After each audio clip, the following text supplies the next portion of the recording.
What's going on, guys? Welcome back to the channel. For those of you who don't know, my name is Samson, and in today's video I actually have some pretty exciting stuff going on. Many of you who may have already seen the video where I purchased the ZH2, the video where I've added a bunch of upgrades, these frame sliders, we added the wing, we added these little hand guards to try to keep some of that wind off our hands. Of course, the tail tidy and these turn signals right here. One thing that we do have that we are adding is a steering damper. Decided to go with this one right here by Hyper Pro. The crazy thing about steering dampers is a lot of them don't come on bikes standard from the factory. I do know that my Yamaha FZ10 had a steering dampener that was actually electronic. Even with that steering damper, I still had every now and then issues with the bike wanting to start that tank slapper or death wobble, depending on what you want to call it. Anybody who has experienced that knows that it is not the funnest thing in the world to have to go through. So we did decide to go with the steering damper. Like I mentioned, for this platform, there aren't too many options. The Brock's Performance steering damper, which is like way too expensive in my personal opinion. If you guys have ever purchased anything from Brock's Performance, you know he makes quality parts, but a lot of his parts are really really pricey. You have the Hyper Pro, and then you have, like, you know, the cheap Chinese stuff that you can get from Temu or Alibaba that you can put up here and have, you know, at least try its best at dampening the steering on your motorcycle in the event you get into some type of death wobble situation. I did elect to go with a gold damper, and as you guys know, with this bike, originally when I got it, I wanted to go with a green option that had like the green frame and a few green accents. I do still plan on trying to add some green in some places where I can. I didn't want to have too much gold up here, so I've just been recently thinking, I think I'm going to take this gold piece right here off and replace it with the black piece that I have. Just leave the gold bar ends, and then of course the steering damper is gold.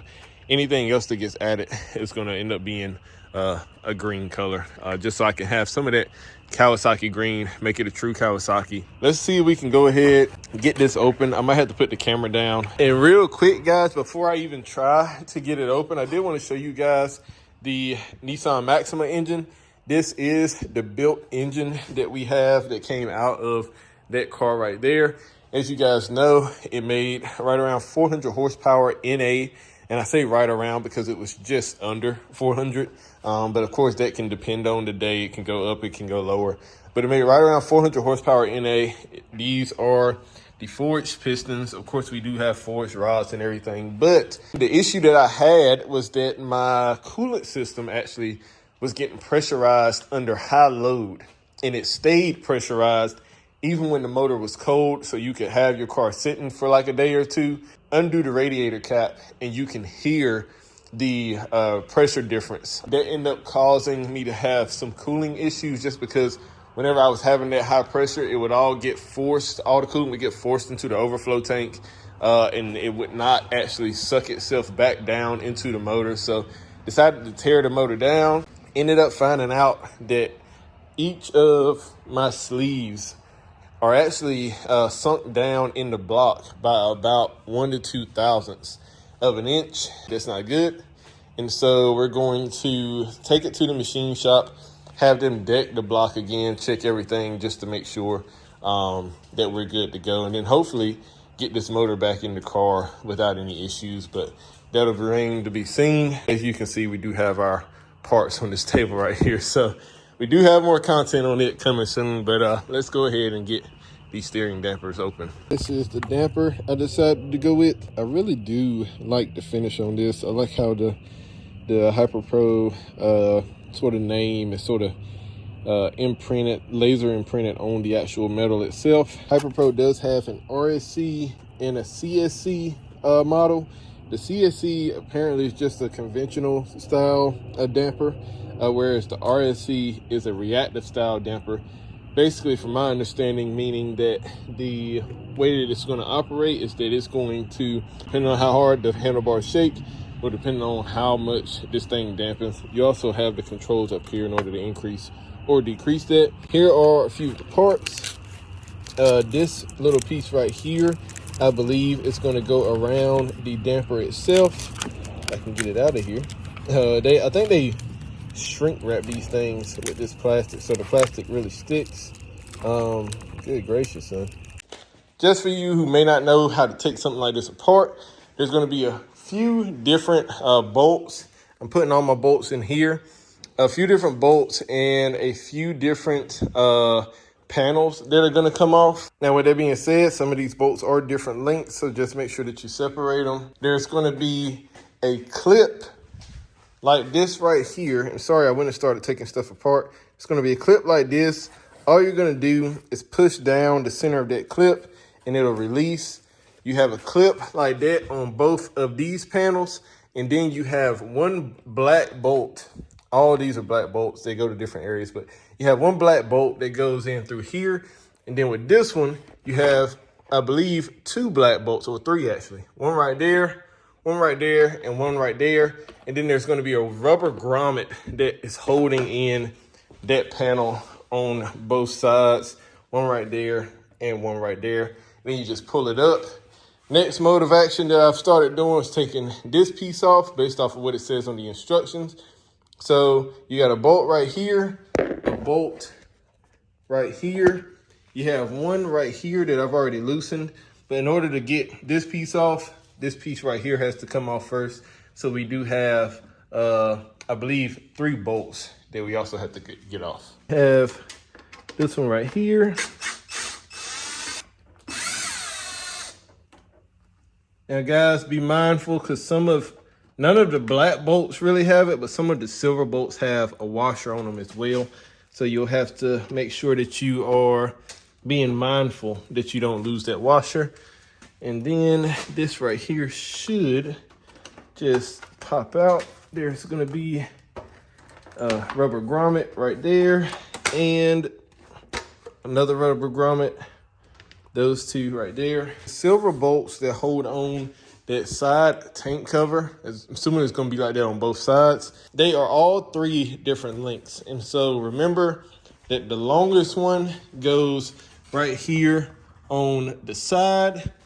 The middle one right here is gonna go on this front area right in there. And then the shorter one goes up there at the top. We're gonna repeat that same process on this other side. Now all we gotta do is just slide this. You don't wanna pull it straight out. You do want to slide it up and out. And we have one side out. Next step is to remove these bolts right here for the actual tank itself. These do have washers with them as well, so just make sure, like I said, that you try to be mindful of all your washers. This one still needs a little persuasion, just so you don't lose them. And we'll put them over here with the rest of the bolts. And this right here took me about, I would say right around an hour to do, just because I wanted to try to make it as professional looking as possible. Unfortunately, I did get a few gouges right here, but you are going to need to cut the ignition cover. Now, this is obviously not a big deal.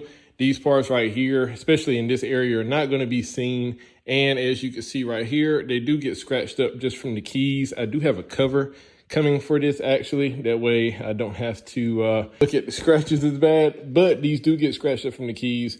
They're not a real expensive part. So if I do have to order a new one just based off of looks, then I can. The way that this is supposed to go is this piece right here is going to mount in this area just like that. And then that cover is going to have this piece right here poking through it, which is why you do need to cut it. There is no real wrong way to install this in terms of it being right side up or the other way around. But you do use the original washers on the bottom right here, and they supply you with 2 washers for the top. Now, the trick is just gonna be actually getting these started. There we go.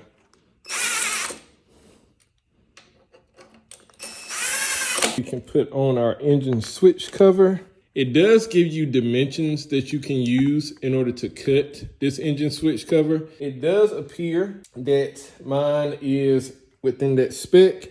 Probably could have cut it a little bit shorter on the side to side just because there is room. However, you can see you are gonna have to cut it just because it does sit out past the ignition switch cover. So it is gonna have to be cut. I don't really see any way around putting this in without cutting it, but we did do a pretty good job of just making it look somewhat original. Next, we need to remove this windscreen.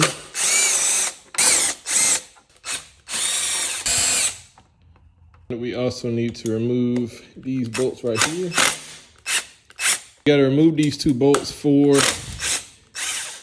the display. There is a washer on both of these bolts. So we're just going to try to make sure that we don't drop the washer and the bolt down in the depths of the bike somewhere. There's also going to be a bit of a grommet right here in the middle that holds it. We need to loosen up these bolts right here for the actual handlebar. I'm hoping that the handlebars don't, got a mosquito trying to get me. I'm hoping that the handlebars don't loosen too much when I remove these, because I don't want to have to try to reposition them. We do have these spacers that go with the kit. We're gonna put one spacer on each of the bolt holes. And then we have this. These bolts that they supplied are gonna go down and through. And then we just have to sit that up there and thread it in.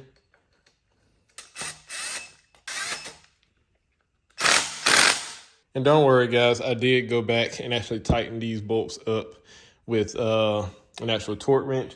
It would have been really nice to also have those bolts be black as well.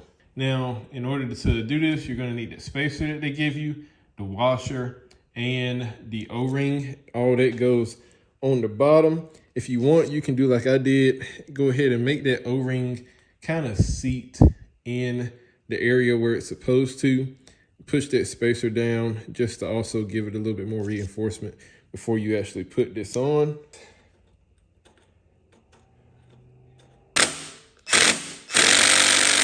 We actually are going to go ahead and install the damper.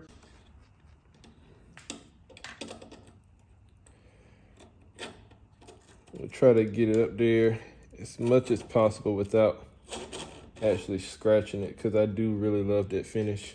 To have the washer, which is basically a spacer, the O-ring, and then this is going to go on the bottom side of the damper ball joint like that.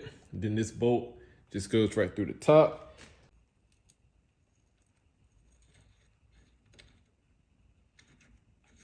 There is another component to this that they want you to do, and that is to actually have this damper at a certain distance that they measure out for you, and that distance is 40 millimeters. So basically, here's what we need to do.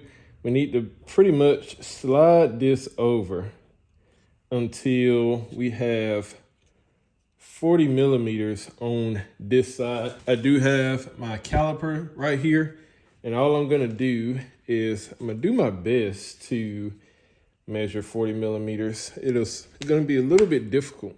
Got mosquitoes trying to get me.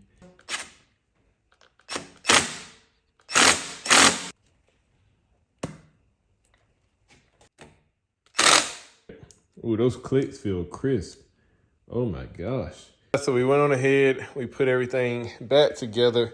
As you guys saw me go through the whole disassembly. Obviously, reassembly is just gonna be the opposite, putting all the bolts and everything back in. I want to know what you guys think about the color choice. Like I said, this is their reactive system rather than their conventional system. So this is supposed to be a lot more updated. I guess it should help with being able to turn at lower speeds, even with the dampening up a little bit higher. With the conventional damper, even if you turn at lower speeds, it can still be extremely hard to try to turn.